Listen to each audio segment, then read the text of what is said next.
Hey guys, my name is RyanCentral and welcome to HitScan. It's been quite a lot of news over the past couple of days. We've had a lot to talk about, but today we have even more, going over some new changes to Ranked and then highlighting all of the major changes coming into episode 2, including of course the new Agent Yoru. Most of you guys know all of this stuff. We've done videos, lots of people have done videos, but this information that I'm about to bring is brand new, so strap yourself in for some big changes to how competitive play is going to work in Valorant. But before we get into the news, let's talk about today's sponsor in this video, Opera GX. Opera GX is a web browser made with gamers in mind. I've been trying out, seeing what I think over the past couple of weeks, and there's some really cool things that this browser does that I wanted to highlight in this video. The first one is GX Control. You can control how much RAM, CPU, or even bandwidth the Opera GX is using up, making sure that it doesn't impact you playing a game, or for somebody like me that makes videos, the editing software when I'm rendering out videos, for example, it means that the browser isn't really being annoying and taking up a lot of resources when it shouldn't. Another cool thing is GX Corner. It's just this small homepage that I'm showing you on screen that not only tells you when games are coming out in the calendar, but also what games are on sale. I got Alien Isolation for free during the holiday period because Opera GX told me that this game was on sale in the GX Corner. In regards to stuff like Twitch, of course, a lot of us use it. You can have some nice integration to see quickly who's streaming, who's live, when they're coming online with notifications, just with a couple of clicks of a button like I'm showing you. This kind of sidebar integration as well is really good for stuff like Discord, Twitter, Instagram, Messenger for Facebook, WhatsApp. Personalization is of course a big thing too. You can make your Opera GX look as fabulous as mine, for example, and it's very straightforward to use. There's a lot of smaller, really cool stuff that I like. Workplaces, for example, where you can group up tabs. It means I can have all of my work, YouTube, esports tabs open, keeping my work away from my play, whilst also maintaining the fact that I don't have 20 tabs open at the same time. But I definitely do think you guys should check it out. It's of course for free because it's a web browser. You can find it in the description and the top of this comment. If you have any questions about using it, let me know below. And if you haven't tried it out and are curious, let me know as well. I'm curious to hear what you guys think. But let's get back to the news. The main change is that there's no more arrows. There's actually nothing like that. No vague system that tells you how well you did, how much you ranked up. That system is gone. And with it, we got what we were sort of expecting, to be honest, with a sort of new system similar to League and giving you actual numerical values on how close you are to ranking up or ranking down. The devs say they're saying that the current rank system doesn't give you a great picture of where you stand in between ranks, how much you should generally expect to gain match to match, and when you were moving and why you were moving. With these changes, we hope the rank system is much easier to understand, so let's go over what those changes are. Well, now there is a new progress bar, and you now have something called RR, rank rating, or as I like to call it, R, because that seems to make the most sense to me. And it shows you actual proximity to where you are and how close you are to ranking up again. This picture's from ValorLeaks. He actually got to work out how to do this in the playtest. There was no competitive queue, as you can imagine, from when we played Yoru. So what they did is they did it through custom games and managed to try out the competitive system. And this is generally how it would look and how much they would rank up by. For example, if you win or lose, you will at least at a minimum lose 10 ranked rating. You will gain 50 if you have a really good win, and that could be defined by decisiveness of a win or an exceptional performance at lower ranks that will allow you to get 50 ranked rating for a win. But you can only lose 30 RR when you lose really badly, so you could gain to win more if you play well than if you played badly, right? So I think that's a bit of a fair system. And you can gain 20 ranked rating at most with a draw. So there's still reason to play for the draw in some cases. Also, when it comes to stuff like demotion, which obviously is a system that could frustrate a lot of people, what it will do is if you are, say, Diamond 2, and you lose a lot of games and you go down to 0 ranked rating within Diamond 2, you will have a demotion game. If you win that, you'll gain ranked rating and you won't be at 0 anymore, but if you lose, you will demote to the rank below it. So there is a bit of a fail-safe just in case you are playing badly, that you don't just hemorrhage rank to a sense. Riot were also clear to tell us that if you win a game, you will always gain rank points. Even if you play terribly, you're like 0 and 15 and your team still wins, you will still gain rank, but just not as much as the rest of your team most likely. And if you lose, you will lose rank, even if you play amazingly well. So there are some systems in place to make sure that you are treated fairly, but you don't gain rank if you lose the game, for example, which certainly shouldn't be the case. But like I said, this is leading up to Diamond because Immortal and Radiant have an actual leaderboard in game. This is what it looks like, and there's some key things to mention here. Once you go from the progression mode that we've spoken about from Bronze to Diamond, you will then have your rank rating, and this will go into the leaderboard rank, similar to how the League of Legends leaderboard works in a similar way. Most people have seen the ELO system that was picked up, a lot of streamers have been talking about that, and this is basically that coming into the actual game. So all Immortal and Radiant players will show up in the leaderboard to an extent. And there's a few things to mention there, which I wanted to gloss over because I don't imagine a majority of us are Radiant or even Immortal in some cases. But Radiant are the top 500 in each region, and Immortal is just one rank now. There are a few requirements to get onto the leaderboard. You need to play 50 ranked account games to place on the leaderboard. You need to play a game a week to stay on it, so you won't decay like you did in Overwatch, for example. You just wouldn't show up anymore, so you need to keep playing, and banned players won't show up on the leaderboard either. So if you're cheating, you might get onto the leaderboard, but you're certainly not going to stay there. And they said that they wanted to make sure that players from each region will be able to see who is the best of the best. We also want to make sure that you trust the leaderboard is legitimate, so folks need to earn their way onto it and stay active in order to hold their spot.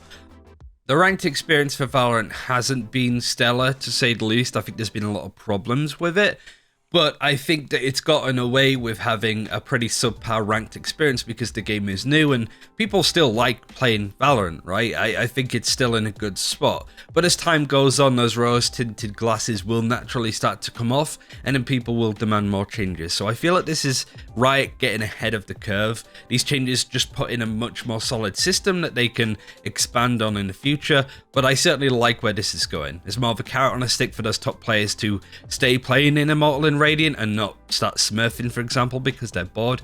But also for us plebeian players, we still have something to chase, and we feel that the system is a little bit more fair. I think that Act 3, it was much more difficult to climb than any of the other acts before it because of some of the rank changes. So with any luck, this one comes in with a fresh start for a lot of people, and the experience to climbing is going to be a lot more straightforward and just a lot more rewarding. You can't just expect to climb to Immortal with a new system coming into Valorant like this, but at least the journey there and maybe down all the way to Silver, for example, isn't as bad as it used to be. That's the hope, at least, with a system like this. But now that we've spoken about the new ranked system at length, I did want to talk about the patch notes because we haven't had a chance to talk about them on the channel, and after playing some of these changes, I could give my opinion. Certainly on the Omen nerfs, this is the main one. Paranoia now costs 400 credits, and Dark Cover, the projectile speed, is a lot slower to actually land. That change, noticeable in a couple of scenarios, but it wasn't too bad. I didn't feel that the impact or power of Omen was really shunted there. It was a lot more difficult to execute because you had to really make sure that the smokes had bloomed, say on Haven, to make sure that that smoke had actually gone down. Some people peeking a little bit early, expecting the same speed, and there's a player there ready to kill him before the smoke's even gone down. But that paranoia change feels horrible. I think it's still fair though. The main thing about Omen, and this is from an Omen main's perspective, is that he is an agent that is very cheap, just naturally. On a pistol round, you can buy half armor, the paranoia, and both of his shrouded steps in order for you to actually go into that round with all of your utility and even a bit of armor. Even on a half buy round in some cases, you can buy full armor, a sheriff, and all of your utility and still be able to buy full in the next round. Something which I don't think is possible for any other agents within the game because Omen's utility was so cheap. I do feel that 400 credits for the flash is a little bit steep though. Even though the paranoia is the best flash in the game, I do think that it's kind of asking a lot. If it was 300 or maybe even 350, I can understand, but 400 I think is going to put off a lot of people playing. The issue is there's not really much competition in that role, and I think even with the brimstone buffs, that's not quite up to par either.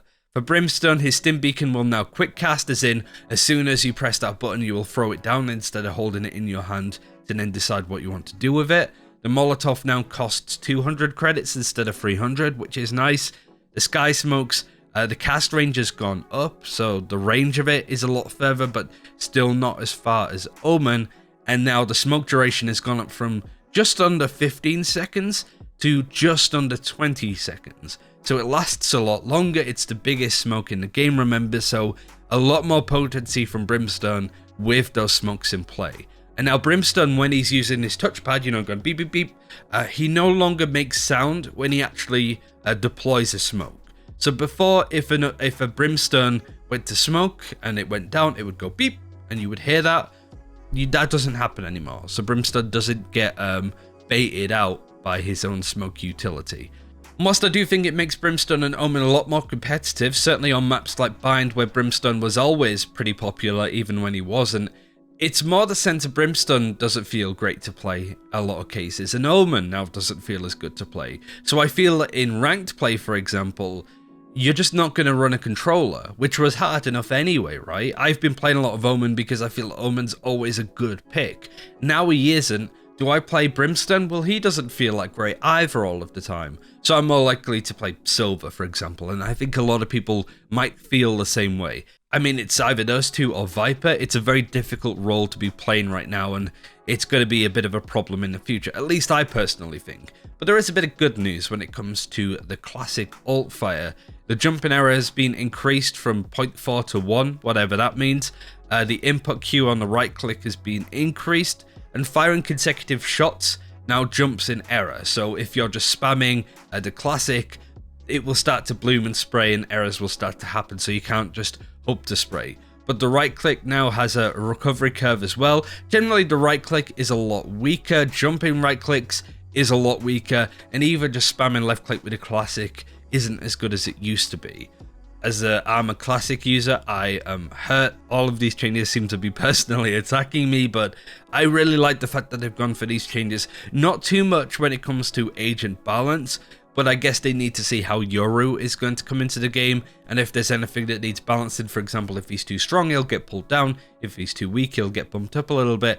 And I feel like Riot are going to be very much keeping a close eye on both these two controllers and other weapons in the game too. So if there's any feedback of stuff you don't like, put it in the comments, because maybe it'll read it at this point. What about skins? Because usually there's a nice bundle, like Singularity it was for Act 3. There isn't a new bundle for Episode 2. But what they have done is listen to a bit of feedback and made something called the Run It Back bundle. They have created a bundle with some of these well-known skins in the game, both from the perspective of something like an Oni Phantom, which is pretty well known, possibly the best skin of Episode 1, to be honest. But you've got stuff like the Sovereign Ghost, the Prime Spectre, the Nebula Ares, and the Spline Operator. The last one, I don't think anybody was asking for, to be brutally honest, but it's still nice to get an Operator within that group. No Vandals, though. I think it would have been a smart move to put like a Reaver Vandal in there, or even like the Prime Vandal instead of the Spectre. I think that that's going to get a lot of people more interested, because I feel personally that I switch between the Phantom and the Vandal quite a lot, so having a bundle that's meant to be the best of the best, having both a Vandal and a Phantom in it, I think is a much better move, especially if you want to celebrate Episode 1 skins like that. But it is going to cost about just under 6,000 VP, so it's not as expensive as some of the bigger bundles, but it's still fairly on the costly side, especially if you want to buy Yoru and the Battle Pass. It's going to be a pretty expensive start to January for a few people. But that's everything that I wanted to go over in this video. Again, thanks to Opera GX for sponsoring this video. I appreciate you guys for watching it too. Sponsors do help out the channel. Thank you for watching till the end of this video, and we'll see you next time. Take care and enjoy Episode 2 when it comes out. Bye bye.